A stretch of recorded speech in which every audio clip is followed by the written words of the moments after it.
जय हिंद फ्रेंड्स। आप सभी को जय श्री राम, राधे राधे। आप सभी लोग आज विथ स्टैटिक जीके के साथ क्विज़ भी पढ़ेंगे। तो हम क्लास को आगे बढ़ाएंगे। उससे पहले एक छोटा सा मोटिवेशन आपके लिए। पसीने की स्याही से जो लिखते हैं अपने इरादे को, पसीने की स्याही से जो लिखते हैं अपने इरादों को, उनके मुकद्दर के पन्ने कभी कोरे नहीं हुआ करते। उनके मुकद्दर के पन्ने कभी कोरे नहीं हुआ करते। Welcome to Ajay sir classes G K daily current affair की तरह आज हम भी अपनी करंट अफेयर को पढ़ेंगे। और वीडियो को आप लोग बिल्कुल स्किप ना करें, ध्यान से पूरी वीडियो को देखेंगे। ये वीडियो आपके लिए आज बहुत अहम रहने वाली है करंट अफेयर के तौर पर, क्योंकि आपके सामने दिख रहा है 18 मार्च का इतिहास। 18 मार्च का इतिहास में हम कुछ चीज़ें समझेंगे गांधी जी को लेके कि गांधी जी के साथ क्या घटना हुई। जैसे कि आपके सामने दिख रहे हैं गांधी जी मुस्कुरा रहे हैं, लेकिन ये हकीकत में मुस्कान नहीं है। अभी आप इस मुस्कान के पीछे जो छुपी हुई दुर्घटना है या फिर जो घटना है उसके बारे में समझेंगे। उससे पहले आप लोग हमारे चैनल को जल्दी से सब्सक्राइब कर लें, लाइक एंड शेयर करें। जैसे कि आपको यहाँ पर दिख रहा है गांधी जी थोड़े उत्तेजित लग रहे हैं और गुस्से में लग रहे हैं उंगली दिखाते हुए। हाँ जी, बिल्कुल सही। यहाँ पर आपको समझ में आ रहा है कि गांधी जी उंगली दिखा रहे हैं, क्योंकि गांधी जी ने कहा था कि भारतीयों के सहयोग से ही भारत में अंग्रेज़ों ने अपनी सत्ता स्थापित की है। इसलिए आप लोग असहयोग आंदोलन चलाइए। इसके बारे में हम बहुत विस्तार में जानेंगे। और 18 मार्च को गांधी जी को असहयोग आंदोलन के विरोध में लाने के लिए अंग्रेज़ों ने प्रयास किया और 6 साल की कारावास की सज़ा सुनाई।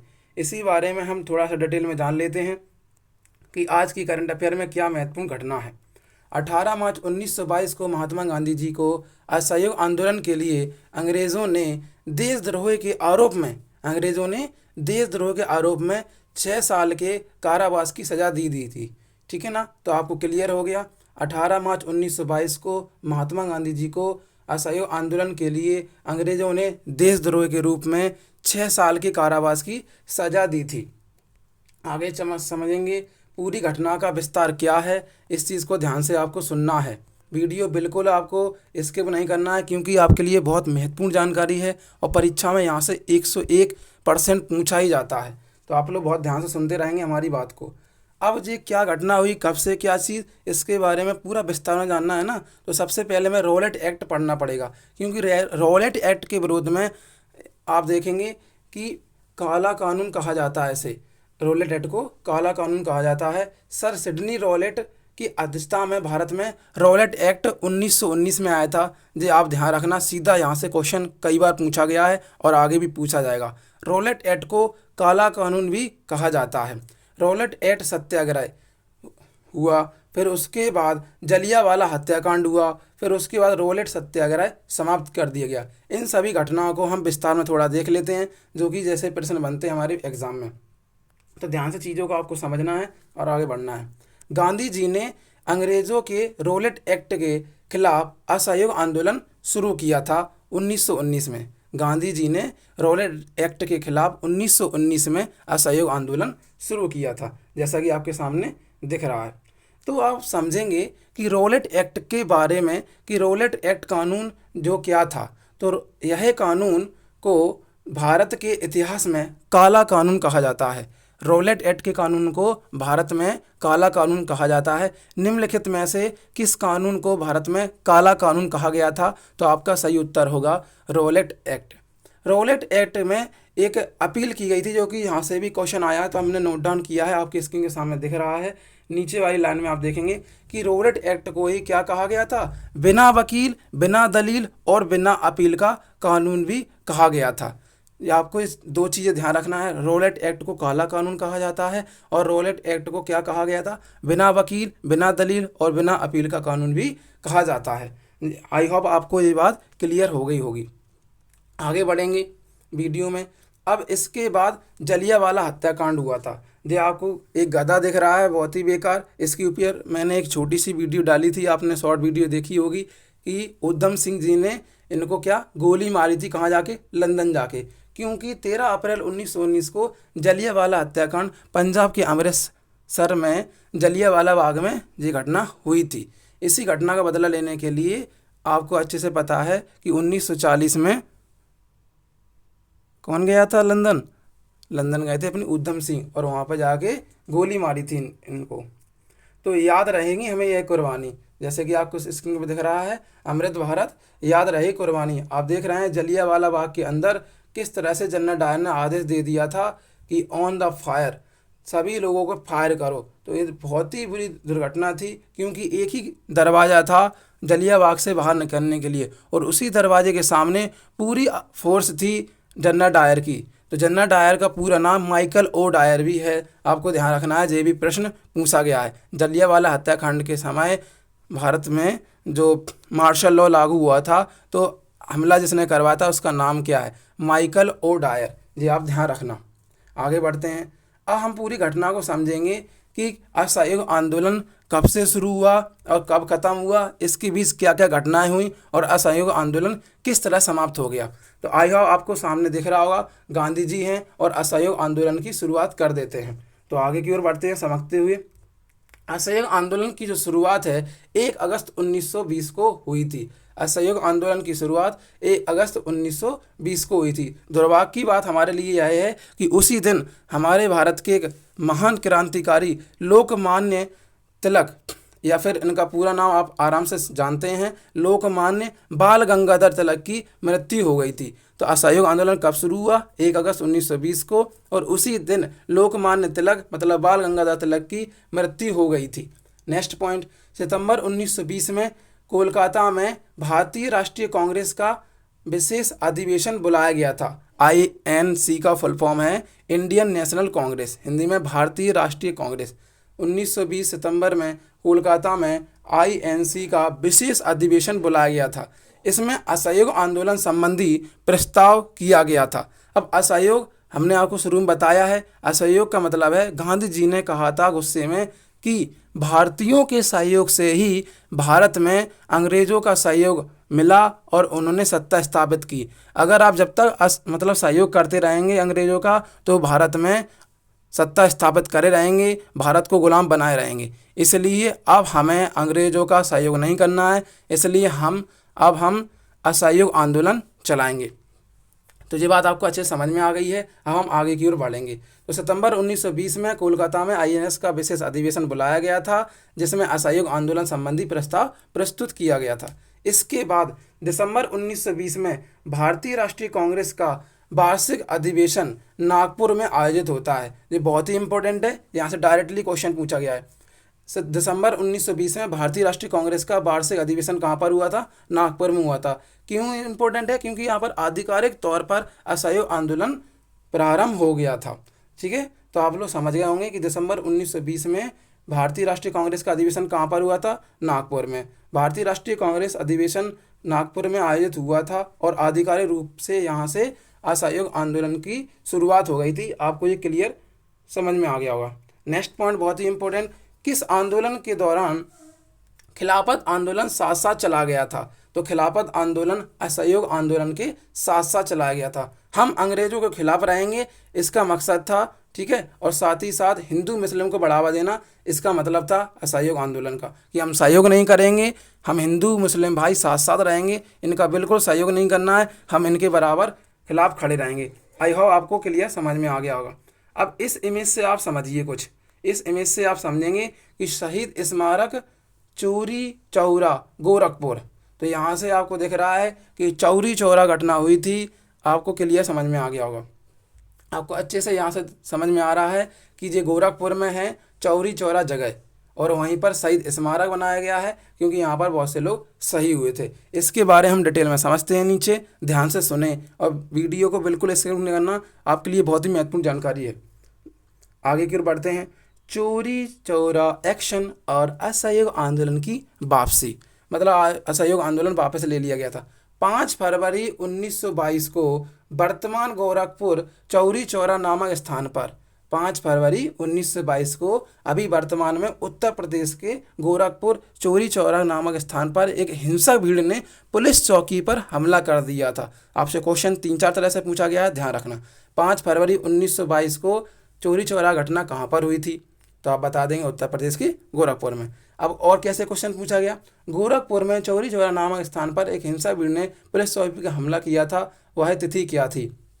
तो आप इजीली लगा देंगे 5 फरवरी 1922। 5 फरवरी 1922 को गोरखपुर में निम्नलिखित में से किस स्थान पर पुलिस चौकी पर हमला कर दिया गया था? तो उत्तर होगा उत्तर प्रदेश के गोरखपुर में। तो आई होप आपको समझ में आ गया होगा किस तरह से क्वेश्चन पूछे गए हैं और आप याद भी रखेंगे। आगे की ओर बढ़ते हैं।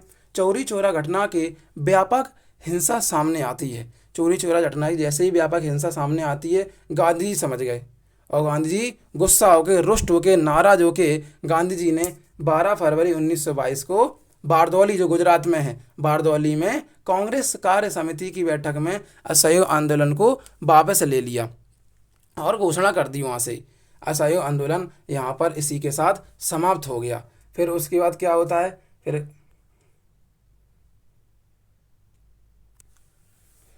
फिर उसके बाद गांधी जी को 18 मार्च 1922 को असहयोग आंदोलन के लिए कहा गया कि यहाँ पर जो देशद्रोही का काम कर रहे हैं, जो अंग्रेज बोल रहे थे कि गांधी जी असहयोग आंदोलन चलाकर देशद्रोह का क्या कर रहे हैं, यहाँ पर देशद्रोह का काम कर रहे हैं, इसलिए इन्हें 6 साल की सज़ा सुना दी गई। लेकिन हुआ क्या, 2 साल में गांधी जी जेल में बीमार पड़ गए और 2 साल बाद उनको रिहा कर दिया गया। तो आपको ये बात समझ में आ गई होगी कि किस तरह से प्रोसेस रही है ना, क्लियर अच्छे से हो पा रही होगी आपको। असहयोग आंदोलन की शुरुआत, उसके बीच घटी घटनाएं, क्यों वापस लिया गया। अब वो समझ गए थे ना, चोरी चौरा घटना जो हो जाती है तो वहाँ पर लोग मारे जाते हैं, अंग्रेज हमें फंसा लेंगे, तो अंग्रेज़ों ने गांधी जी को फंसा लिया और उनको 6 साल के लिए सज़ा सुना दी। लेकिन गांधी जी बीमार पड़ गए तो 2 साल बाद उनको रिहा कर दिया गया। आई होप आपको ये सारी जानकारी बेस्ट लगी होंगी, आपको समझ में आ गई होंगी।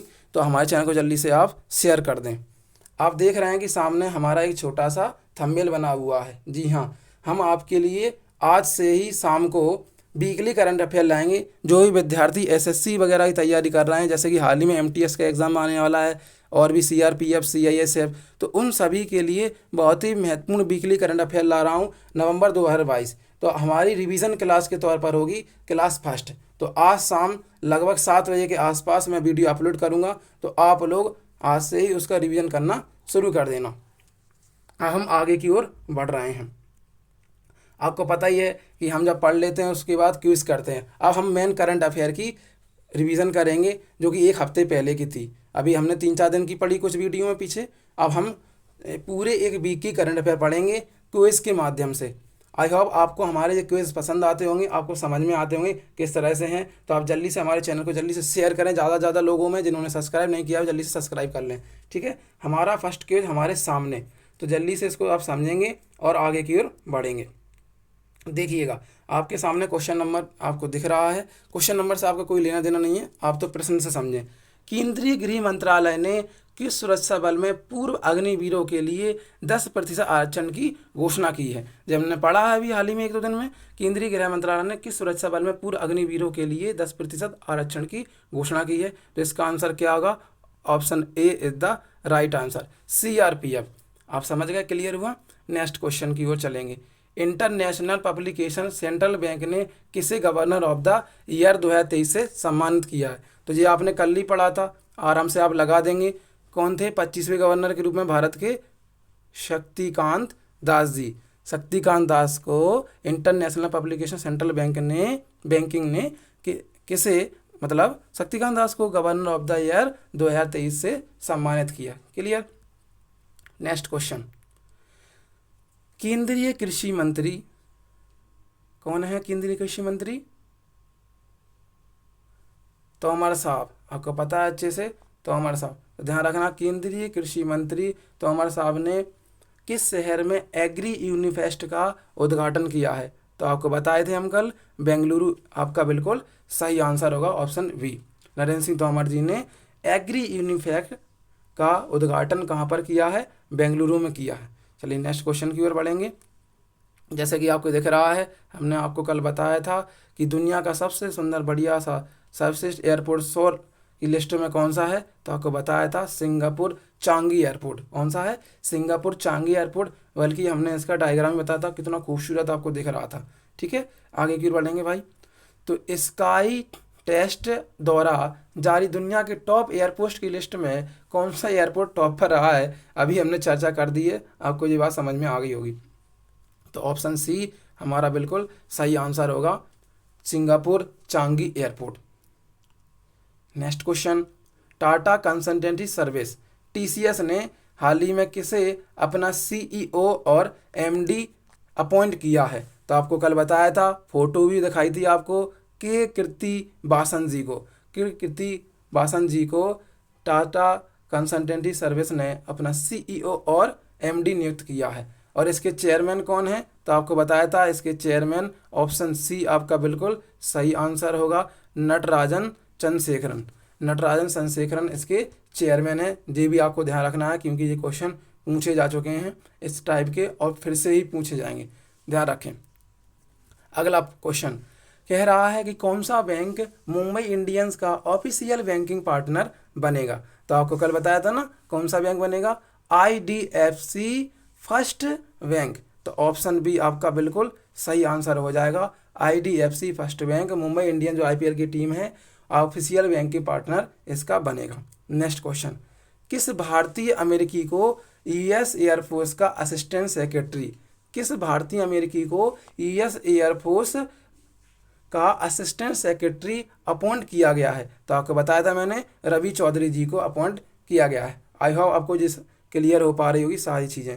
नेक्स्ट क्वेश्चन, आरबीआई ने किस देश की सेंट्रल बैंक के साथ फाइनेंशियल प्रोडक्ट में इनोवेशन बढ़ाने के लिए समझौता ज्ञापन किया है? तो आपको मैंने बताया था, क्या बताया था, आरबीआई ने यूएई देश की सेंट्रल बैंक के साथ फाइनेंशियल प्रोडक्ट्स में इनोवेशन को बढ़ावा देने के लिए समझौता ज्ञापन किया है। तो ऑप्शन सी आपका बिल्कुल सही आंसर होगा। नेक्स्ट क्वेश्चन की ओर बढ़ेंगे हम। हनीवेल इंटरनेशनल ने किसे अपना नया सीईओ अपॉइंट किया है? किसने? हनीवेल इंटरनेशनल ने अपना नया सीईओ अपॉइंट किया है। तो यहाँ से थोड़ा सा मुझे कन्फ्यूज़न है, अभी मैं आपको क्लियर करके बता दूंगा या फिर नेक्स्ट वीडियो में आपको बता दूंगा कि इसमें क्या आंसर होना चाहिए। आगे की ओर बढ़ेंगे। भारत और विश्व बैंक ने कितने राज्यों में green national highway corridor project के रूप में निर्माण करने का ऋण समझौता किया है? तो इसका आंसर क्या होना चाहिए, ऑप्शन ए 4। तो आपको ये क्लियर हो गया होगा कि भारत और विश्व बैंक ने 4 राज्यों में green national highway corridor project के निर्माण के लिए ऋण समझौते पर हस्ताक्षर किया है। भारत और विश्व बैंक ने 4 राज्यों में green national highway corridor project के निर्माण के लिए, ग्रीन हाईवे के लिए, समझ रहे ना, ऋण समझौते पर क्या किए, हस्ताक्षर। तो मैंने अभी इसका आंसर क्या बताया, ऑप्शन ए बिल्कुल इसका सही उत्तर होगा। नेक्स्ट क्वेश्चन, अमेरिकी सीनेट ने भारत में अगले अमेरिकी राजदूत के रूप में किसे नियुक्त किया है या किसे चुना है? अमेरिकी सीनेट जैसे भारत में संसद है वैसे ही अमेरिका में सीनेट है। तो भारत में अगले अमेरिकी राजदूत के रूप में किसे अपॉइंट किया है? तो ऑप्शन सी मैंने आपको बताया था उस दिन, एरिक गारसेट। एरिक गारसेट को अमेरिका सीनेट ने भारत में अगले अमेरिकी राजदूत के रूप में इनको चुना है। नेक्स्ट क्वेश्चन, IBA महिला विश्व मुक्केबाजी चैंपियनशिप का आयोजन भारत के किस शहर में हो रहा है? आपको बताया था खेल मंत्री अनुराग ठाकुर ने इसका शुभारंभ किया है। तो कहाँ से किया है? ऑप्शन ए नई दिल्ली से इन्होंने किया है। आई होप आपको ये बात क्लियर समझ में आ गई होगी। Stock exchange Stockholm International Peace Research Institute, इसका शॉर्ट फॉर्म है सिपरी। सिपरी का जो फुल फॉर्म दिया गया है, कई बार एग्जाम में पूछा गया है, तो आपको बिल्कुल ध्यान रखना है, बहुत अच्छे से समझ लेना है कि सिपरी का फुल फॉर्म क्या होगा, Stockholm International Peace Research Institute. तो ये सिपरी का फुल फॉर्म हो गया। उसके अनुसार, सिपरी के अनुसार दुनिया का सबसे बड़ा हथियार उत्पादक देश कौन सा बन गया है? तो आपको बताया था हमारा भारत महान, हमारा भारत बन गया है सबसे ज़्यादा दुनिया का हथियार आयातक देश। Option B is the right answer. Next question, Sameer Khakhar का निधन हो गया है, वह किस क्षेत्र से थे? तो समीर खाकर जी एक अभिनय करते थे। तो आपका ऑप्शन बी बिल्कुल सही उत्तर होगा, समीर खाकर अभिनय करते थे, उनका हाल ही में निधन हो गया है। तो option B is the right answer, वो अभिनय क्षेत्र से संबंधित थे समीर खाकर जी। अब नेक्स्ट क्वेश्चन की ओर चलेंगे। विश्व उपभोक्ता दिवस हर वर्ष कब मनाया जाता है? विश्व उपभोक्ता दिवस हर वर्ष, विश्व उपभोक्ता अधिकार दिवस हर वर्ष 15 मार्च को मनाया जाता है। ऑप्शन सी बिल्कुल सही उत्तर होगा। विश्व उपभोक्ता अधिकार दिवस हर वर्ष 15 मार्च को मनाया जाता है। नेक्स्ट क्वेश्चन, भारत में किसे सी चेंजेस क्लाइमेट पहल का एम्बेसडर अपॉइंट किया गया है?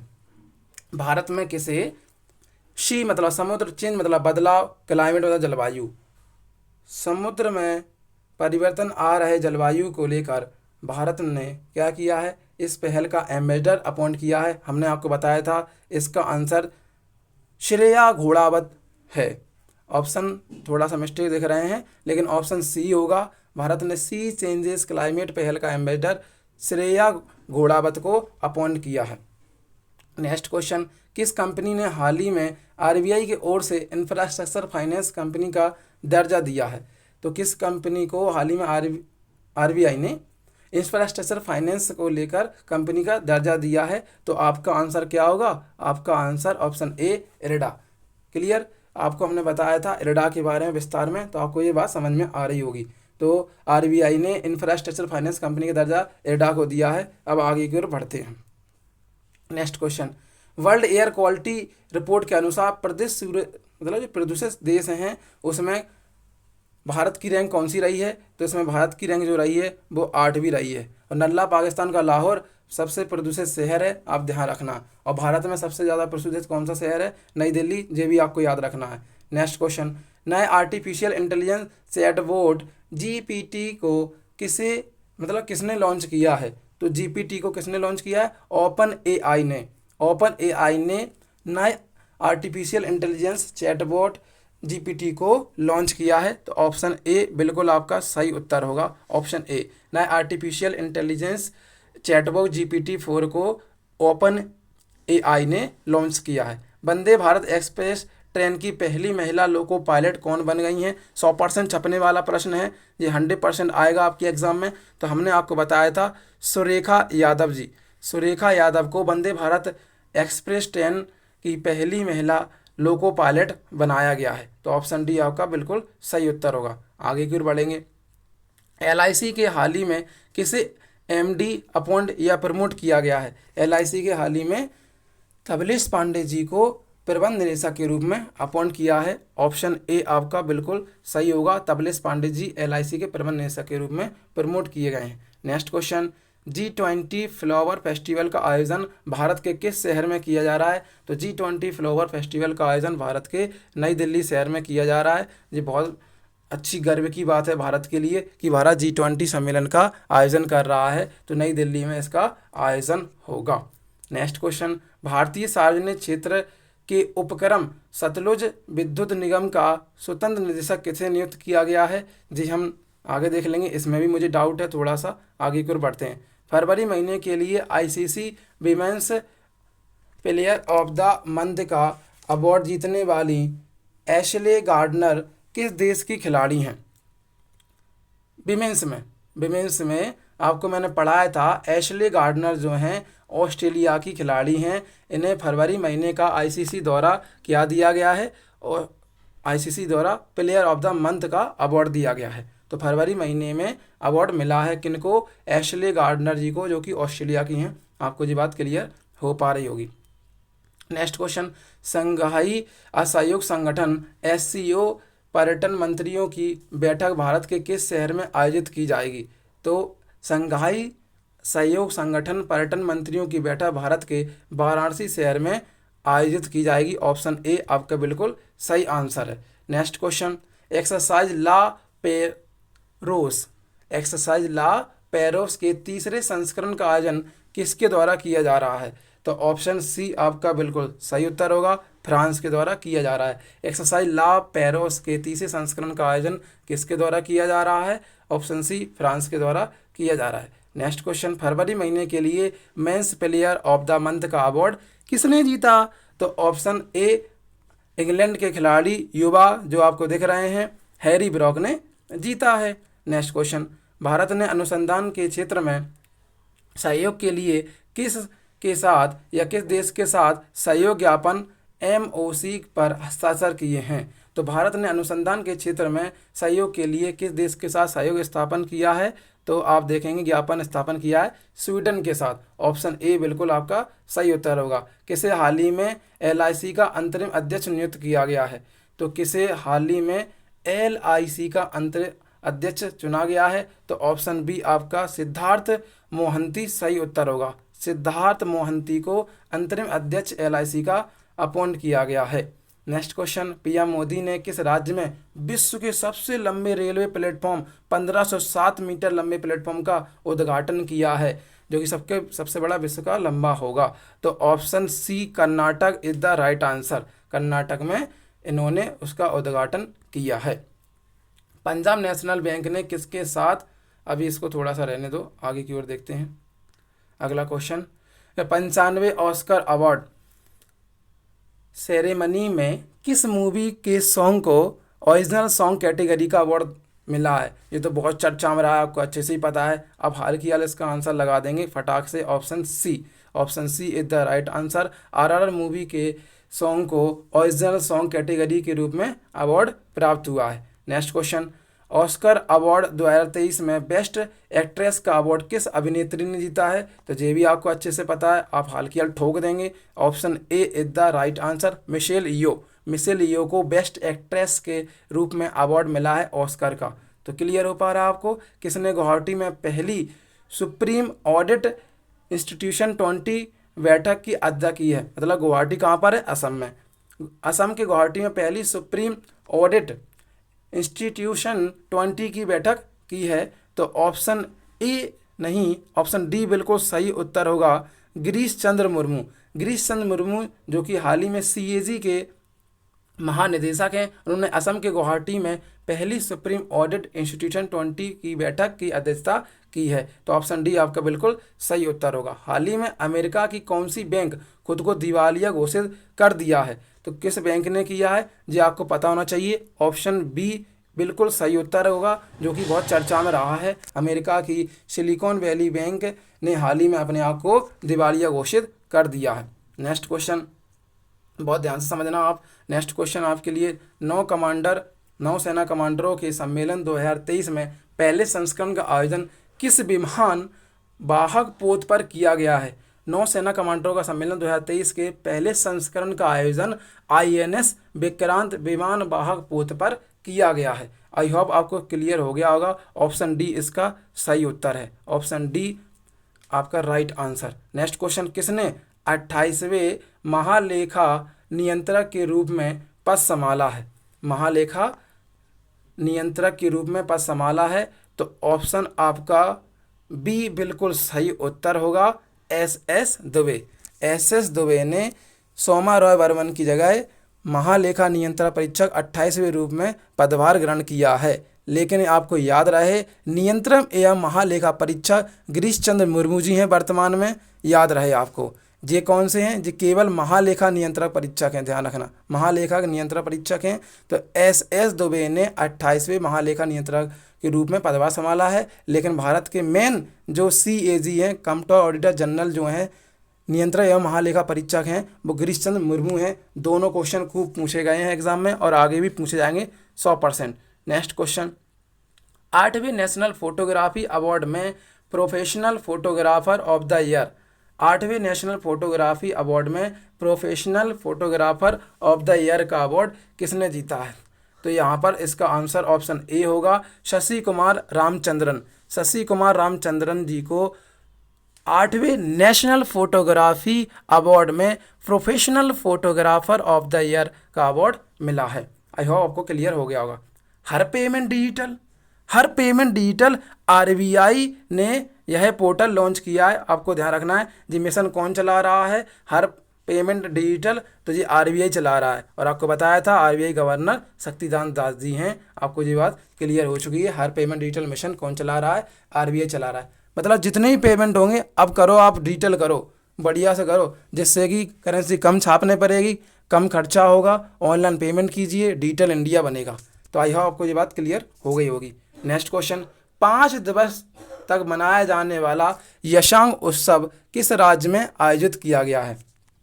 5 दिनों तक ये त्यौहार चलता है, तो ये कहाँ पर चलता है? ऑप्शन बी मणिपुर में चलता है। यसांग उत्सव 5 दिन तक किस राज्य में आयोजित किया जाता है? तो मणिपुर राज्य में आयोजित किया जाता है। यहाँ पर आपको ये क्लियर हो गया होगा। नेक्स्ट क्वेश्चन की ओर चलेंगे। किसने त्रिपुरा के मुख्यमंत्री के रूप में दूसरी बार शपथ ली है? किसने त्रिपुरा के मुख्यमंत्री के रूप में दूसरी बार शपथ ग्रहण की है? तो इसका आंसर हो जाएगा अपना डी, मलिक शाहजी ने त्रिपुरा के दूसरे मुख्यमंत्री के रूप में शपथ ग्रहण की है। Option B is the right answer. Operation level के एक्सरसाइज ट्रोपेक्स 2023 का आयोजन किसके द्वारा किया जा रहा है? ऑपरेशन लेवल के एक्सरसाइज ट्रोपेक्स 2023 का आयोजन भारतीय नौसेना द्वारा किया जा रहा है। तो ऑप्शन ए आपका बिल्कुल सही उत्तर हो जाएगा। Important question. Next question, Nepal के तीसरे राष्ट्रपति के रूप में किसे अपॉइंट किया गया है? नेपाल के तीसरे राष्ट्रपति के रूप में रामचंद्र पौडेल को अपॉइंट किया गया है, चुना गया है। रामचंद्र पौडेल ने किसको हराया है? रामचंद्र पौडेल ने सुभाष चंद्र नेवांग को हराया है। तो आपका सही उत्तर होगा option D, Ramchandra Paudel. Next question, कौन हाल ही में इंडियन एयरफोर्स की फ्रंटलाइन कॉम्बैट यूनिट की कमान संभालने वाली पहली महिला बनी है? शालिजा धामी इंडियन एयरफोर्स की फ्रंटलाइन कॉम्बैट यूनिट की कमान संभालने वाली पहली महिला बनी है। तो ऑप्शन आपका ए बिल्कुल सही उत्तर होगा। शालिजा धामी पहली महिला एयरफोर्स की फ्रंटलाइन कॉम्बैट यूनिट को संभालने वाली बनी है। नेक्स्ट क्वेश्चन, संतोष ट्रॉफी के 76वें संस्करण का खिताब किस टीम ने जीता है? संतोष ट्रॉफी के 76वें संस्करण का खिताब Karnataka. Option B is the right answer. Next question, नौ सेनाएं कमांडरों के सम्मेलन 2023 के पहले संस्करण का आयोजन किस विमान पोत के माध्यम से किया गया है? तो अभी मैंने आपको बताया था INS विक्रांत आपका बिल्कुल सही उत्तर होगा। Option D. जिन लोगों को लगता है कि हाँ हमारी मेहनत अच्छी है, तो आप लोग हमारे जल्दी से चैनल को लाइक कर लें और ज़्यादा से ज़्यादा लोगों में आप इसको शेयर करें। और जिन्होंने अभी तक चैनल को सब्सक्राइब नहीं किया है वो जल्दी से आप लोग चैनल को सब्सक्राइब कर लें, क्योंकि मैंने आपके लिए बहुत ही बढ़िया यहाँ पर इन्फॉर्मेशन रखी है जिससे कि आपके भविष्य में होने वाले पेपर और जो हाल ही में चल रहे हैं इनमें फ़ायदा मिले। आई होप आपको सारी हमारी करंट अफेयर क्लियर समझ में आ गई होगी। तो थैंक यू फॉर वॉचिंग। अब हम मिलेंगे नेक्स्ट वीडियो में कल।